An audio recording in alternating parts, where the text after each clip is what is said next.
बात करते हैं डिसीज़ हमारी कितनी तरह की होती हैं। देखिए मोस्टली जो डिसीज़ है ना वो दो तरह की होती हैं। एक है हमारी कॉन्जेनाइटल और दूसरी हमारी एक्वायर्ड। देखिए कॉन्जेनाइटल को मैं आपको बता दूं, यानी कि जो डिसीज़ हमें जन्मजात होती हैं, यानी कि जन्म से ही वो हमें होती हैं, उनको हम कॉन्जेनाइटल बोलते हैं, यानी कि बॉर्न डिसऑर्डर।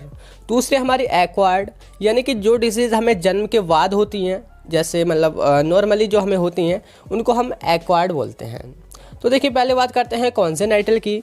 तो इसके अंदर ना देखिए दो तरह की बीमारियां आती हैं। एक होती है हमारी जेनेटिक यानी कि जब आपके जीन में कोई प्रॉब्लम होती है, कोई डिफ़ॉल्ट होता है, तो उसकी वजह से जो हमें बीमारियां होती हैं वो हमारे जेनेटिक डिसऑर्डर होते हैं। जैसे कि हीमोफीलिया है, थैलासेमिया है। हीमोफीलिया यानी कि जैसे हमारी जो ब्लड की क्लॉटिंग है वो हमें जब नॉर्मली नहीं होती है, तो ये जो बीमारी हमारी जन्म से ही होती है, तो ये हमारे जेनेटिक डिसऑर्डर हैं। और इसमें देखिए दूसरा हमारा क्रोमोसोमल डिसऑर्डर।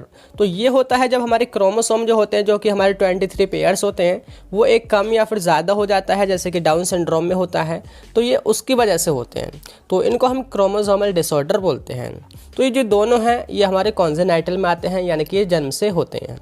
अब देखिए दूसरा हम बात करते हैं एक्वायर्ड, यानी कि जो हमें जन्म के बाद होती हैं। तो ये जो हमारी डिसीज़ होती हैं ये दो तरह की होती हैं। एक होती है इन्फेक्शियस और एक होती है नॉन इन्फेक्शियस। इन्फेक्शियस का मतलब यानी कि जैसे कि हमारे फॉरेन एलिमेंट हैं, जैसे कि वायरस है, बैक्टीरिया है, फंगस है, तो ये इनकी इन्फेक्शन से होती हैं, है ना। और ये जो हमारी डिसीज़ होती हैं ये कम्युनिकेबल होती हैं, यानी कि एक पर्सन से दूसरे पर्सन में ये स्प्रेड हो सकती हैं।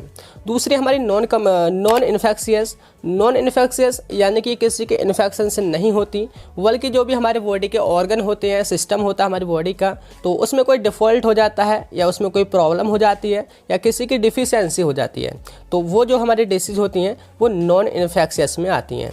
और ये जो है हमारी नॉन कम्युनिकेबल होती हैं, यानी कि अगर ये डिसीज़ आपने है तो केवल आपको ही होगी, किसी दूसरे में ये स्प्रेड नहीं होगी, है ना। तो देखिए पहले हम नॉन इन्फेक्शियस को समझ लेते हैं। तो इसमें देखिए आती है हमारी डिफिशियंसी, जैसे कि विटामिन की डिफिशियंसी हो जाए, आपको मिनरल्स की हो जाए या फिर प्रोटीन्स वगैरह की, तो उसकी वजह से भी हमारी बहुत सारी बीमारियां होती हैं, तो वो हमारी इसी कैटेगरी में आती हैं। दूसरा हमारा डिजनरेटिव यानी कि जैसे कि हमारा लिवर है, किडनी है या फिर और भी ऑर्गन है, तो उनमें कोई डिफ़ॉल्ट होता है या फिर वो फेल हो जाते हैं, अपना काम नहीं कर पाते हैं, तो जो सारी उनसे रिलेटेड बीमारियां होती हैं वो हमारी डिजनरेटिव होती हैं, जो कि नॉन इन्फेक्शियस होती हैं। इसी के अंदर आता है देखिए हमारा एलर्जी क्या होता है, कोई हमारे जो सब्सटेंस हमारी बॉडी में बन रहे हैं, तो वो मतलब कुछ ज़्यादा ही बनने लग जाते हैं, तो उसकी वजह से ये हमें एलर्जी हो जाती है, जो कि हमारी नॉन इन्फेक्शियस ही होती है। इसी के अंदर आते देखिए हमारे मेंटल डिसऑर्डर, यानी कि जो हमारे ब्रेन से रिलेटेड होते हैं, तो ये भी हमारे नॉन इन्फेक्शियस हैं और नॉन कम्युनिकेबल हैं। और इसी में आता है देखिए हमारा कैंसर भी वही होता है, जो हमारी सेल्स होती हैं वो ज़्यादा बनने लगती हैं, तो ये भी हमारा मतलब इसी में आता है। तो ये थे हमारे नॉन इन्फेक्शियस, यानी कि जो कम्युनिकेबल नहीं होते हैं, एक पर्सन से दूसरे पर्सन में नहीं जाते हैं। और देखिए दूसरा हमारा इन्फेक्शियस, तो इनको ना हम फर्दर दो क्लास में डिवाइड करते हैं। एक हमारे कंटेजियस और एक है नॉन कंटेजियस। तो देखिए जो कंटेजियस यानी कि जो डायरेक्टली स्प्रेड हो सकते हैं, जैसे कि कोविड-19 है, तो एक पर्सन से दूसरे पर्सन में ईजिली स्प्रेड हो जाता है, जैसे कि हम छींकते हैं या फिर कांटेक्ट में आते हैं, तो उनके ड्रॉपलेट्स अगर मेरे अंदर चले जाएं तो उनसे मैं भी इन्फेक्टेड हो सकता हूं। तो ये जो है हमारे कंटेजियस होते हैं। इसी के अंदर जैसे कि ट्यूबरकुलोसिस है, टीबी, तो वो भी ऐसे ही स्प्रेड हो सकती है, और न्यूमोनिया वगैरह है, तो वो भी इन्हीं के अंदर आते हैं, तो ये हमारे डायरेक्टली स्प्रेड हो जाते हैं।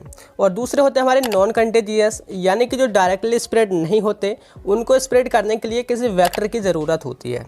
वेक्टर यानी कि बोले तो एक मीडियम, जैसे कि हमारा मलेरिया है। मलेरिया अगर मुझे हुआ है और एक मच्छर आए मुझे काटे और फिर आपको भी काट ले, तो आपको भी मलेरिया हो सकता है।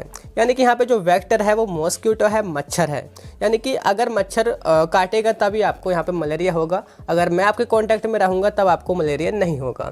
तो ये दोनों में डिफरेंस है। तो ये जो है ना हमारे क्लासिफिकेशन है डिसीज़ का। इसके बाद हम सभी को अच्छी तरह से अलग अलग सेपरेट वीडियो में समझेंगे, यानी कि कौन सी डिसीज़ हमें किसकी वजह से होती हैं, बैक्टीरिया, वायरस, फंगस